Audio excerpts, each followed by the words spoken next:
Vocês estão vendo aí o slide que eu preparei? Sim. Tá. Eu queria começar perguntando para vocês o seguinte. Vocês almoçaram hoje? Sim ou não? Podem escrever. A Camila escreveu sim, o Davi falou não. O Anthony sim. Tá, para quem já almoçou hoje, deixa eu perguntar, no geral, assim, quem que preparou o almoço de vocês hoje? Minha mãe. A Letícia foi a mãe. A Camila foi a mãe. O Gabriel, os irmãos. Hoje, graças a Deus, minha mãe. Tá, a Vivian falou. O Antônio, minha mãe. Tá bom. Ótimo. Deixa eu fazer uma segunda pergunta agora, antes da gente começar. Vocês estão usando uma roupa aí agora, espero. Eu acho que estão, né? Porque senão vocês não estariam... não sei se vocês não estão ligando a câmera, né? Eu imagino que vocês estão com uma roupa aí. Né? E eu imagino que seja uma roupa limpa. Né? Quem que lavou essa roupa que você está usando agora? A Milena falou que ela lavou. A Vivian, a irmã. A Letícia, a mãe. Quem mais? A Camila falou que ela mesma. A Letícia Diniz, ela mesma. A Rúbia, a mãe. O Antônio, a máquina. Mas quem colocou na máquina, Antônio? Quem que fez esse serviço? O Antônio, ele que colocou na máquina. Tá bom. Mas, no geral, vejam, tanto quando eu fiz a pergunta em relação ao que vocês almoçaram, quem preparou o almoço, e agora que eu fiz a pergunta sobre quem que cuidou da roupa, né, há uma predominância do gênero feminino nessa função. Né? Se não foi a mãe, foi a irmã, ou foi vocês mesmas, meninas, né? Claro que nós temos alguns casos pontuais, esporádicos, e que o homem acaba fazendo isso, o menino da casa acaba fazendo isso, né? Mas, no geral, majoritariamente a mãe. Eu pergunto, quem atribuiu o papel de preparar o almoço da família à mãe, ou à mulher da casa? Quem que determinou isso? Alguém sabe de responder? O Gabriel falou que não sabe. O Antônio falou a sociedade. Será que isso é natural da mulher? A mulher já tem um dom, um que a mais aí para preparar as refeições? A gente poderia pensar assim? Eu acho que as características em relação à mulher, tipo, mulher passar roupa, mulher lavar roupa, mulher cozinhar, foi muito atribuída, tipo, como se fosse algo já enraizado, que ela aprendeu com a mãe dela, que é normal mulher fazer isso, e que aprendeu com a avó, que aprendeu com a bisa, e assim fica por diante. Então tem um aspecto aí cultural que a gente pode falar. Isso. Né? Sim, sim. Não seria um aspecto também meio patriarcal, professor? O que você quer dizer com patriarcal? A gente não vive num país onde, assim, essa questão do patriarcal, né, da mulher ser vista como nessa visão meio machista, né? E a mulher tem que passar, a mulher tem que lavar, a mulher tem que limpar, a mulher, dependendo da mulher, às vezes nem trabalha, a gente já evoluiu muito disso, mas tem muitas mulheres que não trabalham, que ficam em casa, cuidam dos filhos. Essa questão da mulher ter que parir, não, porque você nasceu mulher, você automaticamente tem que ter filho, entendeu? É muito isso, é uma coisa muito machista que já está enraizada na gente faz muito tempo. É uma questão patriarcal também, dos nossos colonizadores, que a Europa também é um país muito machista. Então, você falou do nosso país, mas eu ia falar exatamente isso. Se eu tivesse feito essas mesmas perguntas que eu comecei a fazer para vocês, numa turma de alunos dos Estados Unidos, numa turma de alunos da França, ou da Alemanha, ou da Espanha, muito provavelmente o padrão, o perfil de resposta seriam iguais. Né? Porque é uma estrutura cultural, histórica, que tem uma base patriarcal, não apenas brasileira, mas mundial, né? Da condição da civilização humana como um todo. Né? Claro que nós temos alguns exemplos de exceções, mas no geral é isso. Então, essa era uma primeira questão, né? Refletir sobre a questão de gênero na nossa sociedade. Quais são as semelhanças e diferenças entre homens na atualidade? Nós poderíamos pensar essas semelhanças e diferenças fisicamente falando, né, ou biologicamente falando, e aí é mais objetivo a gente falar, né, nós temos diferenças e semelhanças físicas, biológicas bem definidas, assim, mas nós temos também semelhanças e diferenças no aspecto do papel social que a gente assume, tá? Então, isso é uma coisa importante também. Será que essas há consequências práticas desses papéis assumidos na sociedade? E aí nós entramos nessas perguntas que eu fiz para vocês. Superar as práticas. Porque se não houvessem consequências práticas, o trabalho doméstico não seria um peso quase que 100% atribuído à mulher, ou o aspecto do cuidado com a criança, ou coisa do tipo. Então, esses papéis sociais, que são construídos socialmente, eles também trazem consigo algumas consequências práticas. E é isso que a gente vai pensar hoje. Professor, a Vivian quer falar algo rapidinho. Ela postou aqui no chat. Vai lá, Vivian. Não, mas era sobre algo que você tinha perguntado primeiro. A fala ainda ou deixa quieto? Sim, claro. Tá. Você estava falando em questão da mulher, né? O papel atribuído da mulher sobre os trabalhos domésticos. Além do fato de que isso, há muitos anos atrás, no começo da civilização, os homens viam a mulher como mais frágil do que eles, por eles terem um porte maior do que a gente em questão de força, e enfim, do físico. E isso acabou sendo atribuído para eles, para que eles fossem trabalhar, para ganhar o dinheiro e o sustento da família, para poder dar para a mulher. Então, a mulher ficava em casa cuidando da casa, cuidando dos filhos, para que o homem pudesse dar esse sustento. E esse termo, assim, esse ponto foi atribuído ao longo de toda a história. E só tem mudado recentemente de a mulher ter voz para votar e a mulher poder trabalhar e ser independente, não precisar depender de homem nenhum, agora por conta de todo o progresso de todas as mulheres que lutaram ao longo dos anos para que a gente pudesse ter esses direitos de hoje. E ainda assim, as mulheres não têm 100% de direitos e a gente ainda tem que continuar lutando para que tenha essa igualdade de que a mulher consegue fazer tudo o que ela quiser. Sim. Você falou aí da diferença primeira, que é a questão da força física. Isso é verdade?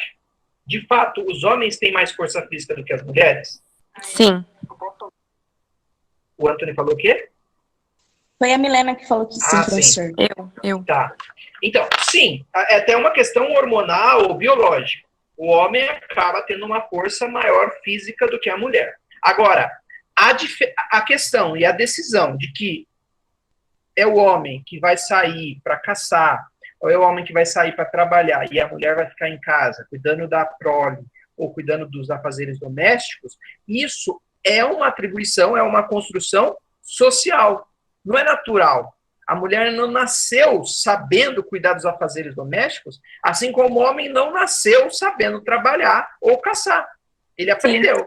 Então, por exemplo, numa sociedade primitiva, que a gente fala, antiga, indígena ou de outros povos, se eu pegasse as meninas para ensiná-las a caçar, elas aprenderiam ou não?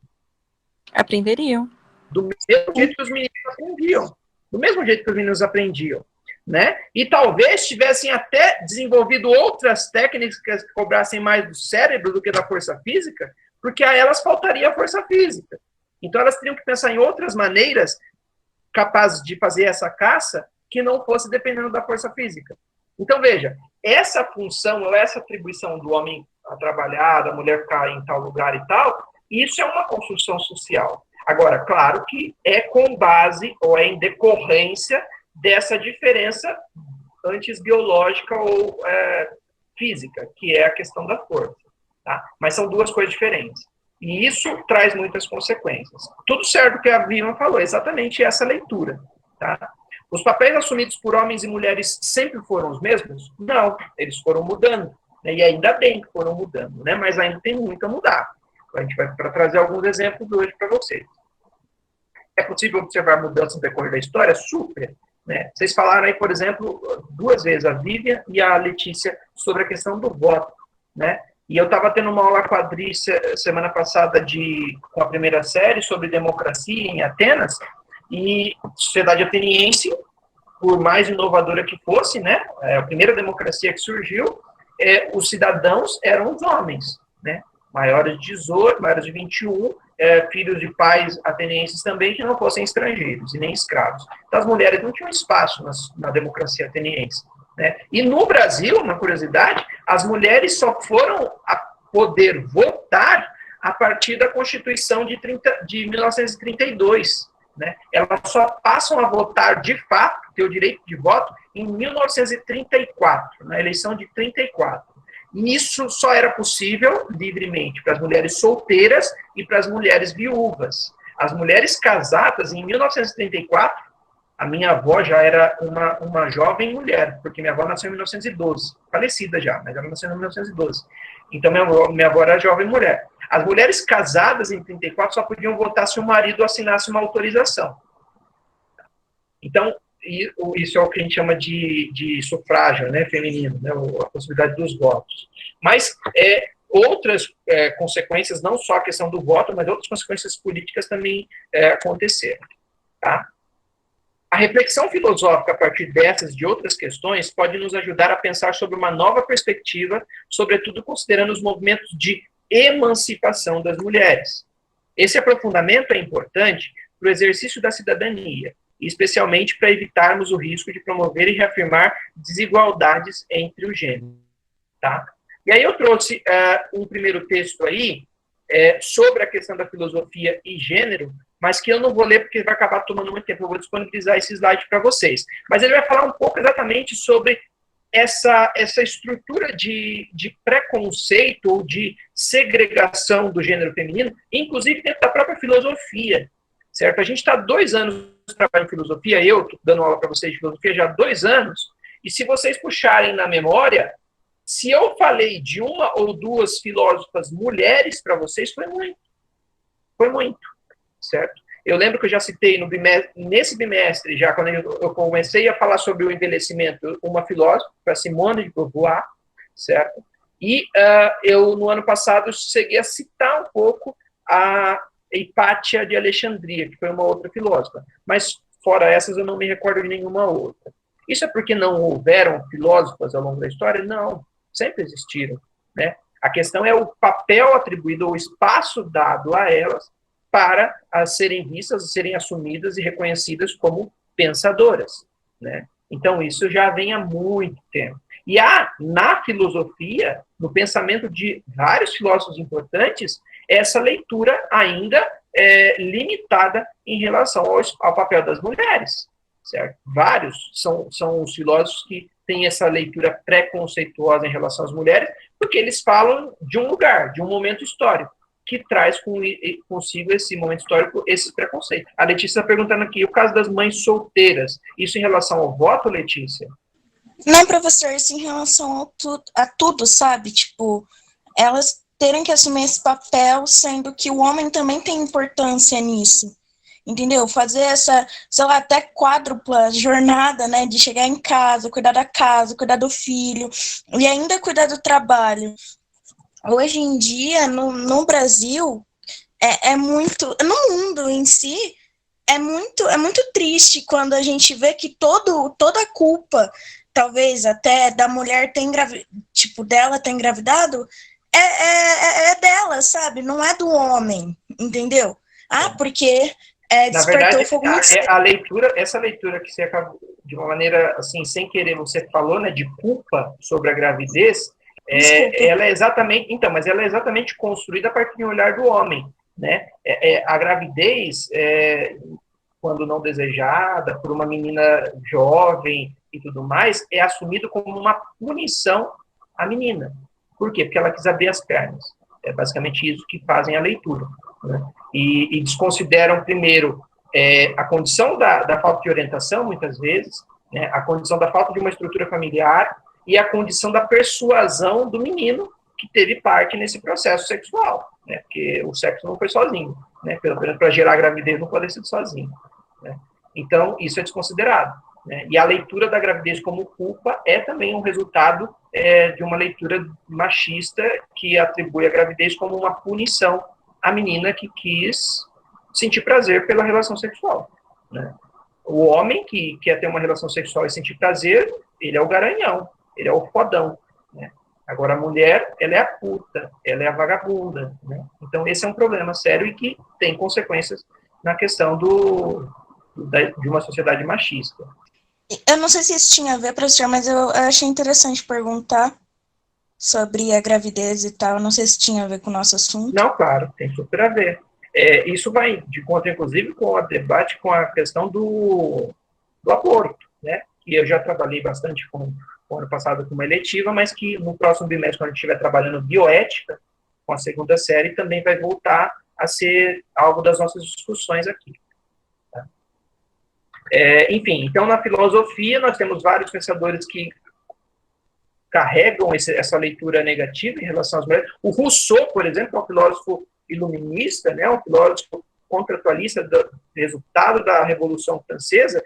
Ele escreve no livro dele, chamado Emílio, ele sustenta que toda a educação das mulheres deve estar limitada aos seus deveres para com os homens, entre aspas, agradar-lhes, ser-lhes úteis, fazer-se amar e honrar por eles. É assim que ele escreve. Então, a educação da mulher deve servir para isso, para agradar os homens, ser útil aos homens, fazê-los amados e honrar a eles. Aconselhar, consolar, fazer-lhes a vida agradável e doce. Essa é a função da educação para as mulheres. Né? Isso é um filósofo super importante, um cara que super ajudou a gente a ter uma porção de mudanças políticas na sociedade, mas que na leitura sobre a mulher é assim que ele entende. O Kant também é um outro pensador assim, e não faltam exemplos. Tá? Depois eu coloquei aqui para vocês o decálogo da esposa. Decálogo, vocês sabem o que significa? Decálogo vem de 10, né? Deca é 10. 10 ordens, 10 dicas, 10 orientações à boa esposa. Isso é uma revista feminina, começo do século XX, tá? 1900 e pouquinho. E aí, essa revista feminina, tipo essas revistas de novela hoje, ou de moda, que tem banca de jornal que é destinada ao público feminino, certo? Essa revista, do começo da década do século XX, lançou aí, numa de suas edições, a questão dos 10 mandamentos, das 10 dicas para boa esposa. Eu coloquei algumas aqui para vocês. Primeira dica para boa esposa: ama o teu esposo acima de tudo na terra, e ama o teu próximo da melhor maneira que puderes. Mas lembra-te que a tua casa é do teu esposo e não do teu próximo. Ou seja, você tem que cuidar da sua casa, boa esposa, tem que cuidar da própria casa, não para ninguém que não seja o seu próprio esposo. Então, ela tem que ter essa sensação de preservação do lar, porque ela é aquela responsável por cuidar do lar para a sensação de bem-estar do próprio esposo. Segunda regra da boa esposa: trata o teu esposo como um precioso amigo, como a um hóspede de grande consideração, e nunca como uma amiga a quem se contam as pequenas contrariedades da vida. Então, a boa esposa não é aquela que espera o marido chegar do serviço e começa a falar todos os problemas que teve no dia. Ela vive esses problemas, ela resolve esses problemas no dia, mas ela, quando recebe o marido de volta, ela guarda esses problemas para ela e para as amigas que ela queira conversar. O marido dela não é uma amiga, tá? Não é como uma amiguinha. Então, isso é uma segunda dica para a boa esposa. Terceira regra da boa esposa: espera o teu esposo com o teu lar sempre em ordem, e o semblante, o seu rosto risonho. Mas não te aflijas, não se incomode excessivamente se alguma vez ele não reparar nisso. Então, você espera todos os dias o seu marido com a sua casa em ordem e com o seu rosto e o seu corpo bem cuidado. Mas, se eventualmente ele não reparar nisso, você também não fique nervosa. Oitava regra desse decálogo: não peças à vida o que ela nunca deu para ninguém. Pensa antes que, se fores útil, poderás ser feliz. Então, a boa esposa é aquela que é útil para o seu marido. 10º mandamento do decálogo da boa esposa: se o teu esposo se afastar de você, espera-o. Se ele demorar para voltar, espera-o. Ainda mesmo que ele te abandone, espera-o. Porque tu não és somente a sua esposa, você também é a honra do seu nome. E quando um dia ele voltar, ele há de te abençoar. Gostaram do decálogo da boa esposa? Não. Não? É assim que as nossas avós cresceram. É assim que muitas delas aprenderam a serem boas esposas. Certo? E é assim que muitas delas sofreram durante vidas inteiras. Né? A gente fala hoje, tem alguns mais nostálgicos, que falam do passado, hoje está tudo perdido, esses jovens de hoje, né? Ninguém mais preserva o casamento e tudo mais, né? Talvez exatamente porque a gente aprendeu, ou as mulheres aprenderam, ou estão aprendendo a assumirem o seu lugar, né? A não serem submissas como essa estrutura condicionava, né? Então, às vezes, essa questão dos divórcios, que acontecem hoje muito mais do que antigamente, não seja uma consequência, assim, que mostra uma perdição da sociedade, pelo contrário, né? Pode ser que se mostre exatamente o empoderamento e o espaço que está sendo ocupado, né? Então, isso é importante também de a gente refletir. E não culpar, gente. A gente tem que tomar cuidado também com a responsabilização, certo? Porque é difícil para uma pessoa que cresceu numa vida inteira com uma educação nesses moldes, desse decálogo, mudar esse pensamento. É muito difícil. É muito difícil, porque o certo para essa pessoa sempre foi determinado a partir dessa leitura. Tá? Então, a gente tem que ter paciência também. Tem que ter paciência. Tá? Professor, eu acho que principalmente as pessoas que são idosas, né? Por exemplo, a minha avó e o meu avô, eles são casados há 60 anos. Então, eles viveram juntos mais tempo casados do que solteiros. Sim. Entendeu? E aí, você ir lá e aplicar para minha avó que ela não deve ser assim, é totalmente errado, eu acho, porque ela cresceu nessa estrutura, e assim, nessa base. Cuidar também, porque, vejam só, você está dando um exemplo dos seus avós, mas isso não significa que a sua avó, ela foi submissa. De fato, pode existir vários casamentos em que a coisa fluiu muito bem, em que havia um bom esposo, que havia uma boa esposa, e que o casamento se prolongou a vida inteira, porque ambos se completavam, ambos se respeitavam, né? É diferente. Então, a gente também não pode olhar para um casal mais velho que está a vida inteira casado e falar assim, olha, essa mulher sofre. Não necessariamente. Naquele caso específico, pode ser que o casamento ele seja resultado de um processo de unidade mesmo entre os dois. Em outros casos, dependendo da educação que a gente vê, a gente pode também ter uma outra leitura. Então, ter esse equilíbrio também, né, de não assumir como uma regra. Está muito tempo casado, então a mulher é submissa, né? Não é bem assim que as coisas funcionam também. Agora, é importante ter essa noção de que a educação do começo do século XX era uma educação que se pautava a partir dessa leitura da boa esposa. Depois eu coloquei aqui um contrato de professora de 1923. Tá? Primeiro que professora, a mulher, no começo do século XX, ela podia ter duas funções fora de casa. Ou ela era a vida inteira doméstica, né, cuidava da casa, ou ela podia procurar alguma formação para ser... Normalmente eram duas profissões que atribuíam a ela. Professorinha de escola primária, né, de criancinhas, ou enfermeira. Né? Normalmente eram esses dois papéis. Nunca médica, nunca professora de universidade, nada disso. Ou professorinha primária, ou enfermeira. E aí esse é um contrato de uma professora do começo do século XX, 1923, para a educação primária. Então, nome da professora, este é um acordo entre a senhorita tal, professora, e o Conselho de Educação da escola tal, pelo qual a senhorita X se compromete a dar aulas durante um período de 8 meses, a partir de 19 de setembro de 23. O Conselho de Educação se compromete a pagar a senhorita, né, porque ela é solteira, X, a quantidade de 75 cruzados, acho, mensais.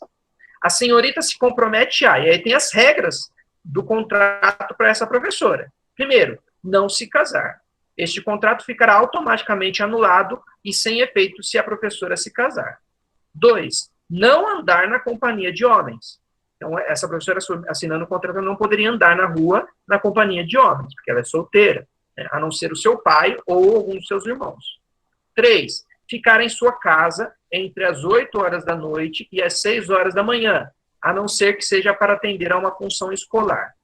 4, não passar pelas sorveterias do centro da cidade, porque isso não era visto com bons olhos para uma mulher solteira, ainda mais professora. 5, não abandonar a cidade sob nenhum pretexto, sem permissão do presidente do Conselho de Delegados. Então, a liberdade de locomoção dela também ficaria condicionada. 6, não fumar cigarros este contrato ficará automaticamente anulado e sem efeito se a professora for encontrada fumando. 7. Não beber cerveja, vinho ou uísque. Este contrato ficará automaticamente anulado sem efeito se a professora for encontrada bebendo cerveja, vinho ou uísque.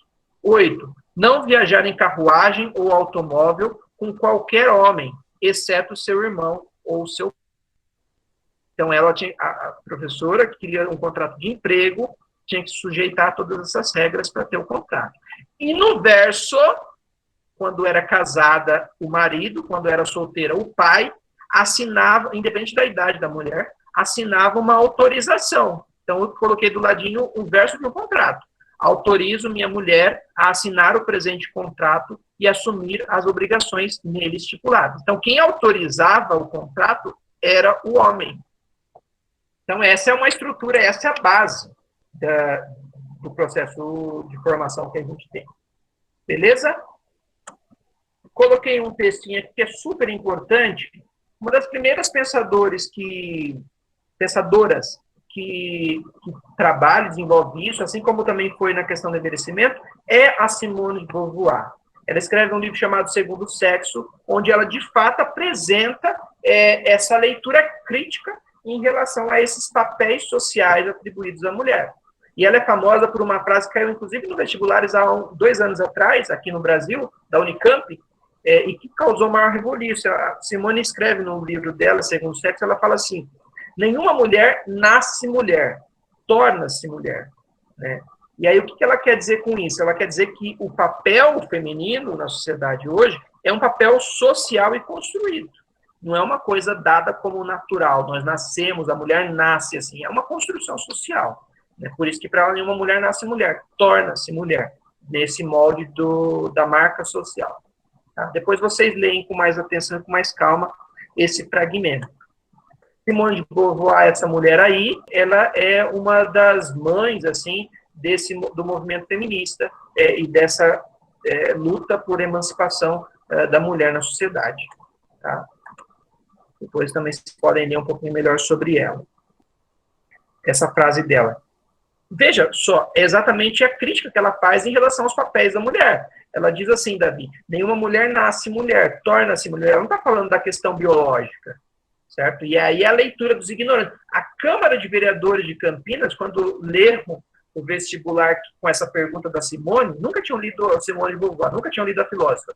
Mas quando viram essa pergunta no vestibular, declararam numa sessão da Câmara que a Simone, que já é morta, né, é uma pessoa não grata na cidade de Campinas, ou seja, uma pessoa não bem-vinda, né?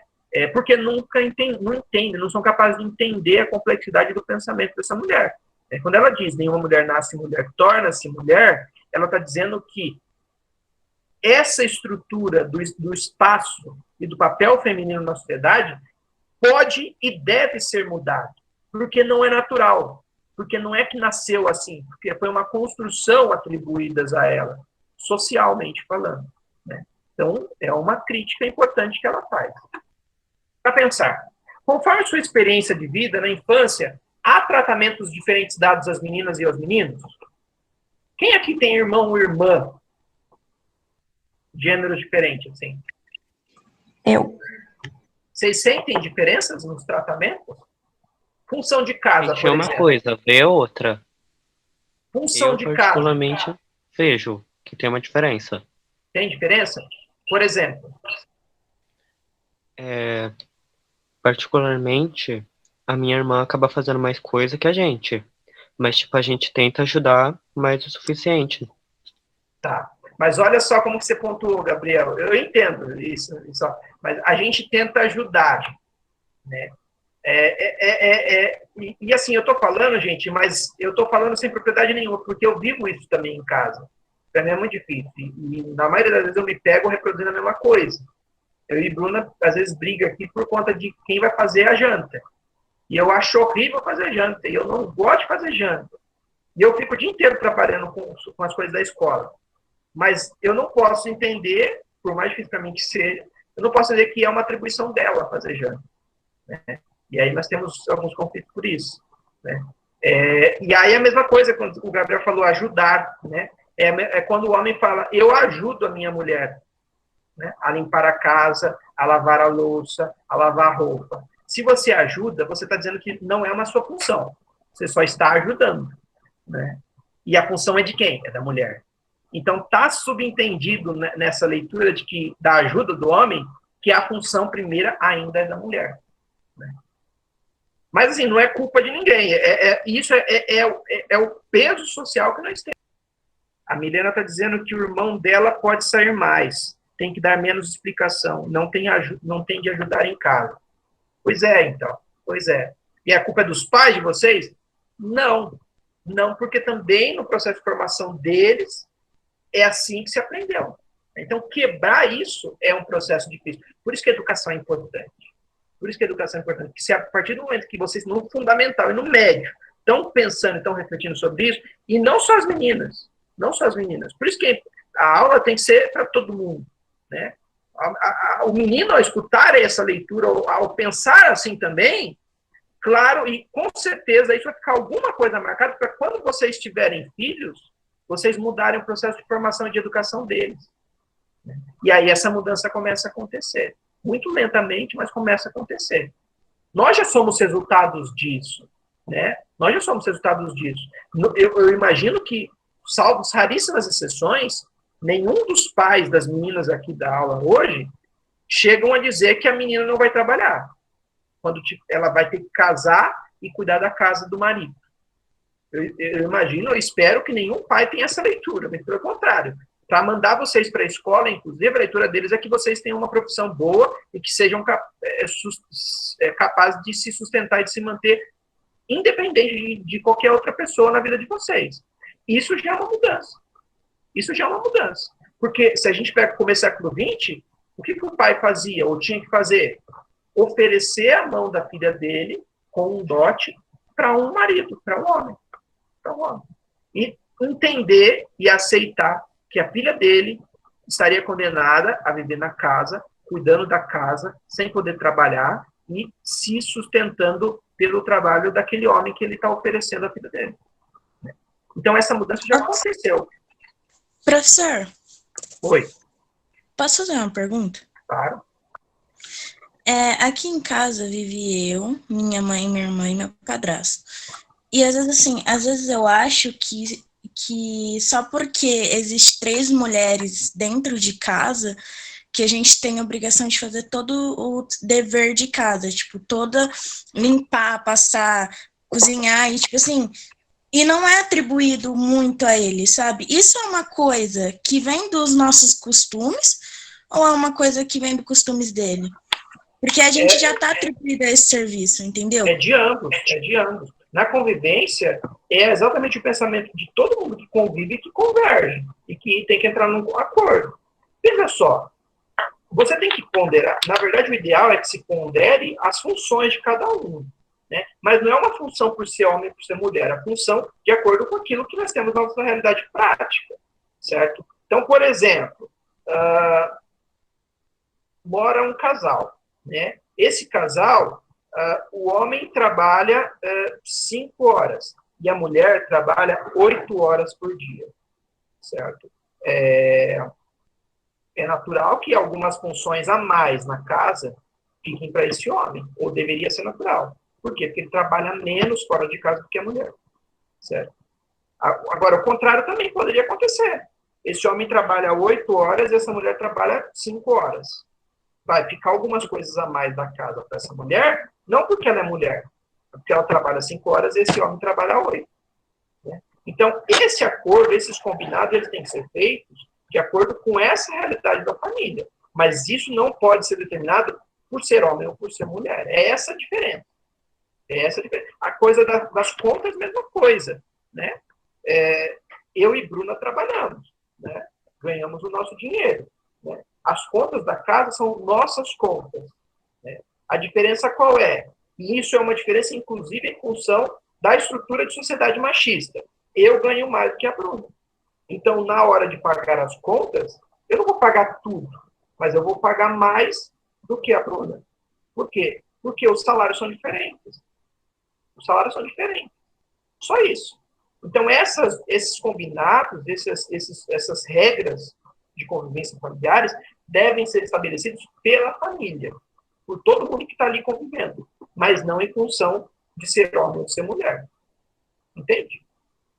Mas você percebe como numa casa está atribuído muito mais o serviço de casa, né, para a mulher do que para o homem, porque quando a menina ela aprende a cozinhar, a passar, ela cuidar da casa, a primeira associação que fazem é, tá pronta para casar. Sim, E, exatamente. tipo assim, não que o homem da casa não faça os serviços, né, que seja consertar e tudo mais, mas isso é atribuído para as mulheres, né? Tipo, se você vai lá e faz uma comida, por exemplo, e a comida tá muito boa, né? Você aprendeu a cozinhar. Aí as pessoas falam, nossa, já tá pronta para casar. Como se isso fosse uma obrigação da mulher, tipo, algo para aprender. Você aprenda, sei lá. O peso do matrimônio é também ainda uma questão muito forte. E a própria ideia do sonho do casamento, naquela estrutura tradicional, com o véu, o grinalda e tal, é também quase que uma imposição social das meninas, né? Tanto é que abominam quando a menina fala que não pensa em casar, não sonho em casar com véu, grinalda, nada disso. Parece que isso é uma aberração, né? Exatamente por conta desse peso social. Então, quebrar isso é importante. Tem problema na menina que sonha em casar com véu, grinalda? Nenhum problema. Mas que isso não seja uma imposição para todas. Esse é o problema, ser uma imposição. Não quem quer fazer, mas ser uma imposição. Tem problema alisar o cabelo? Nenhum problema em alisar o cabelo. Contanto que isso não seja um padrão de beleza quase que obrigatório para todas as mulheres. Né? Contanto que seja uma escolha, né? Sem um peso social. Isso que é a questão. Né? Então, coloquei uma segunda pergunta. Estamos avançando, já é 3:12, gente. Eu tenho que terminar rapidinho. Pelas suas lembranças, a indústria de brinquedo reafirma essa tendência dos papéis dados ou das diferenças dadas às meninas e aos meninos? Existem brinquedos fabricados especialmente para meninos e especialmente para meninas? Claro, né? Então, por exemplo, há brincadeiras de meninos e meninas, nessa estrutura coloca-se que sim, né? O que acontece quando meninos e meninas não aceitam essa tendência? Aí tem todo o fator de preconceito e de início de outros problemas. Então, por exemplo, um menino de 4 anos passeia com a mãe e com o pai no centro da cidade e vê uma loja de brinquedos. Na loja de brinquedo, ele não se interessa por um carrinho, ele se interessa por uma boneca. O que vão falar? Qual a leitura que vão fazer disso? Que boneca é coisa de menina e que é coisa de gay, por exemplo. Então, e olha só, quando a gente fala de gay, a gente está falando de uma questão de orientação sexual. Uma criança de 4 anos tem instintos, tem hormônios sexuais ativos nela? Sim ou não? Uma criança de 4 anos tem instintos sexuais? Nenhum instinto sexual. O que a criança tem é atração pelo brinquedo, pelo visual, né? Mas não tem nenhum fator de sexualidade ali presente. Agora, o adulto que vê atribui isso. O adulto que vê atribui isso. Quando brinca-se com uma criança, fala assim, quem é o seu namoradinho na escola? A criança, ela não tem uma leitura do namoradinho como é a leitura do adulto. Isso é um problema, inclusive, porque a gente atribui a uma criança coisas que são próprias do adulto e que a gente não deveria atribuir à criança.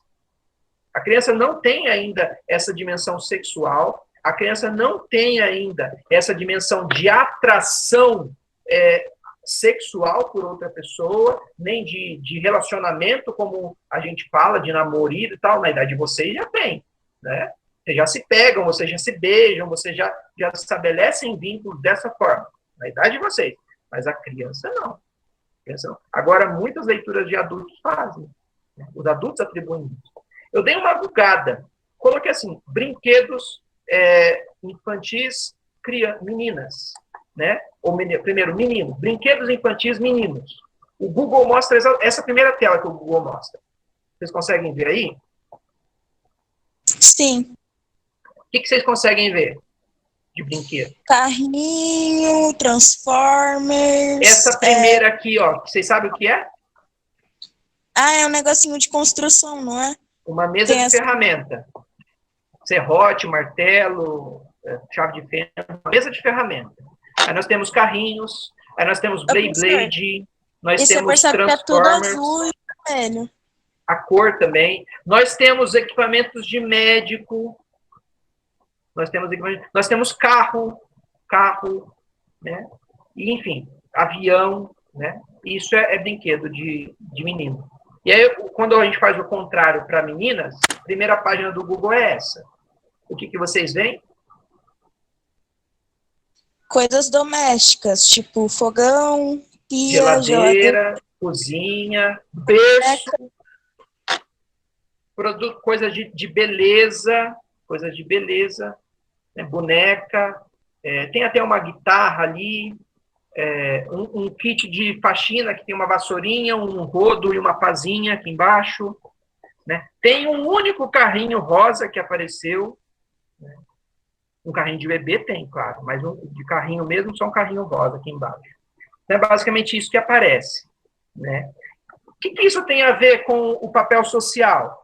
A partir daí já se começa a construir. A partir daí começa a se construir. É natural, por exemplo,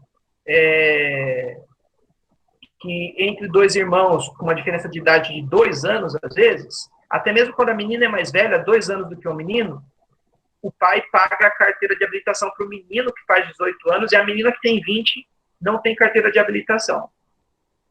É muito comum isso acontecer ainda em famílias, né? Por que o pai tira a carteira de habilitação do menino e não tira a da menina que é mais velha? Porque é ele que vai dirigir.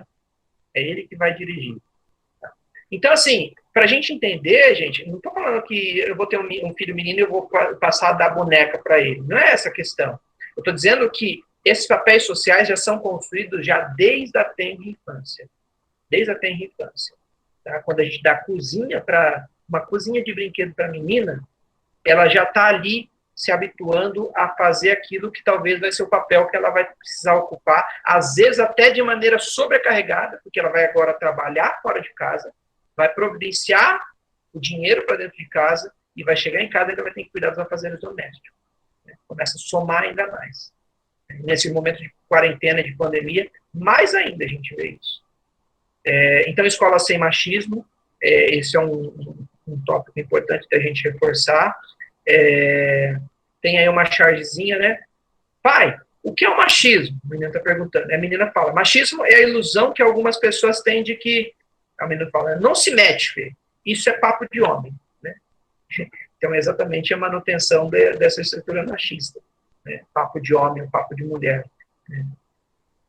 E aí, gente, para terminar, que é a segunda parte que eu precisava chegar com vocês, é com relação à questão do gênero, né? Porque o problema do machismo e a questão das causas feministas, elas também acabam se estendendo para a questão da homoafetividade, tá? Então, para concluir, eu prometo que até daqui 10 minutos eu termino, 1h30 de plantão. É importante a gente diferenciar alguns aspectos da questão de gênero, que é resultado de muitos preconceitos, inclusive a homofobia, tá? Primeira definição que a gente tem que ter é de sexo biológico, ou, no geral, a gente fala de gênero, né? Mas é o sexo biológico. É o aspecto físico do ser humano, que está diretamente relacionado com a presença de um pênis ou de uma vagina. Pediatras declaram, no momento do nascimento de um bebê, se ele é macho ou fêmea, levando em consideração aquilo que se vê no corpo da criança. Se tem pênis, é macho, aí no ser humano a gente fala menino, né? E se tem vagina, é fêmea. No ser humano, é menina. Tá? Então, isso é o sexo biológico. O gênero é o sexo, do ponto de vista físico, com o qual a pessoa nasce, ou seja, masculino e feminino. Existem exceções, como os hermafroditas, né, que é o intersexo, ou aquilo que a gente chama de terceiro sexo. Pessoas que têm as duas genitálias. São casos muito raros, né, de formação indevida, mas que possuem os dois sistemas reprodutivos, possuem as duas genitálias. Às vezes, não necessariamente tem os dois sistemas reprodutores. Tá? No entanto, a forma como uma pessoa sente-se em relação ao próprio corpo e como ela se define está para além desse sexo biológico, desse gênero biológico. Tá? E aí nós entramos no segundo conceito. Então, aquele primeiro conceito, sexo biológico. Esse agora é o que a gente chama de identidade de gênero. Apesar dos padrões heteronormativos da sociedade, existem as pessoas que não se identificam com o seu gênero. Os transgêneros são pessoas que nascem com um determinado sexo biológico, mas se enxergam com o gênero oposto. Eles dividem-se entre transexuais e travestis. Aí vai ter uma diferença entre os travestis, que ainda aceitam a estrutura do corpo, e os transexuais, que precisam fazer um processo de readaptação física do próprio corpo para se reconhecerem como tais. Então, a primeira coisa que eu digo é a diferença entre identidade de gênero e o sexo biológico.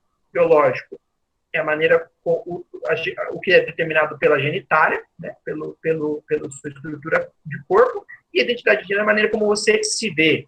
Eu sempre brinco assim, é o espelho.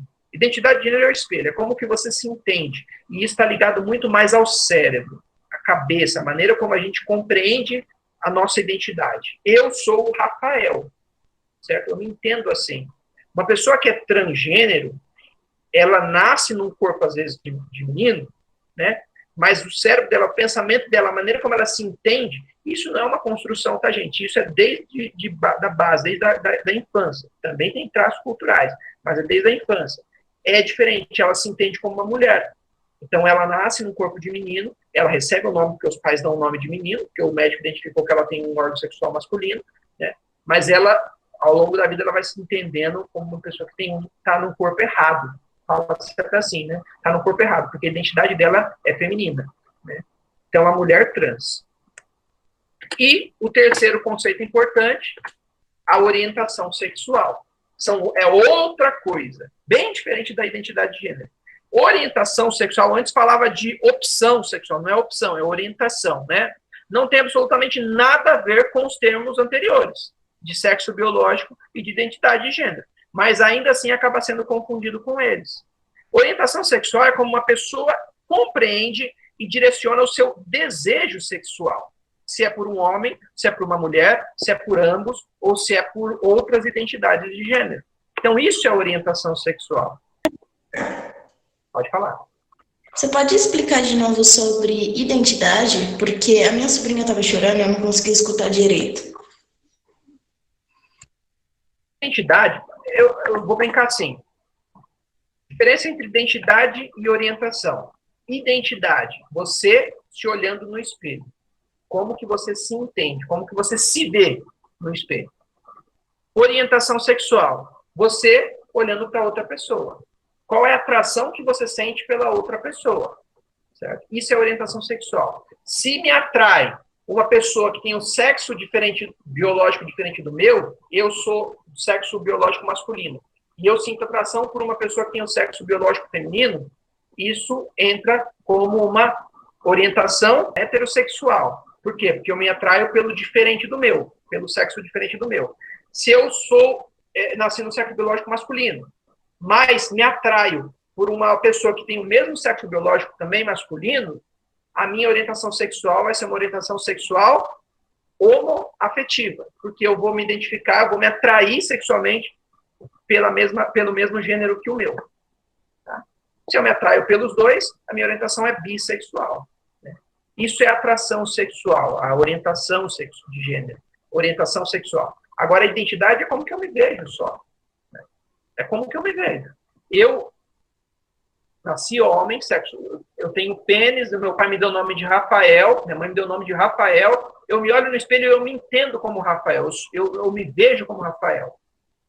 É minha orientação, minha identidade de gênero, certo? Eu sou homem. Agora, se eu me vejo de uma maneira diferente, eu não me aceito assim, o meu cérebro não funciona assim, a minha maneira de me comportar não é assim, eu estou no corpo errado, eu sou essencialmente mulher. A minha identidade de gênero é transexual, né? Porque eu não me reconheço naquele corpo que eu nasci. Ah, tá, agora eu entendi. É identificação com... É identidade, ué. É a maneira como eu me entendo. E a lei hoje, ela já foi adaptada a isso, tá, gente? Então, uma pessoa que é transexual, ela não só tem o direito, mas ela tem o dever de exigir que ela seja tratada em qualquer lugar pelo nome que ela se reconhece na identidade de gênero dela. O documento, às vezes, tem um nome antigo, o nome biológico, que dá pelos pais de acordo com o sexo biológico, mas ela deve ser tratada da maneira como ela se reconhece, da identidade dela, tá? Ou dele, da identidade dele, né? Beleza? Sim? Tranquilo. E não confundir a questão dos trans e dos travestis com a questão, tá, gente? São duas coisas diferentes também. O que é uma drag queen? Alguém conhece uma drag queen? Tem uma famosa. Drag queen é uma forma de arte. Se Exatamente. Eu tenho Pablo drag. Vittar. É tipo Pablo Vittar, você exato. mostra o rosto. É Glover. A Pablo Vittar, né? Fala-se a Pablo Vittar, na verdade, porque é uma personagem que ela criou, né? Mas o nome dele é Pablo. Ele não é transexual. Ele não tem... Ele se olha no espelho sem estar travestido de mulher, né? Ele olha no espelho como homem e ele se reconhece como homem. O sexo biológico dele é homem. A orientação sexual dele, qual é?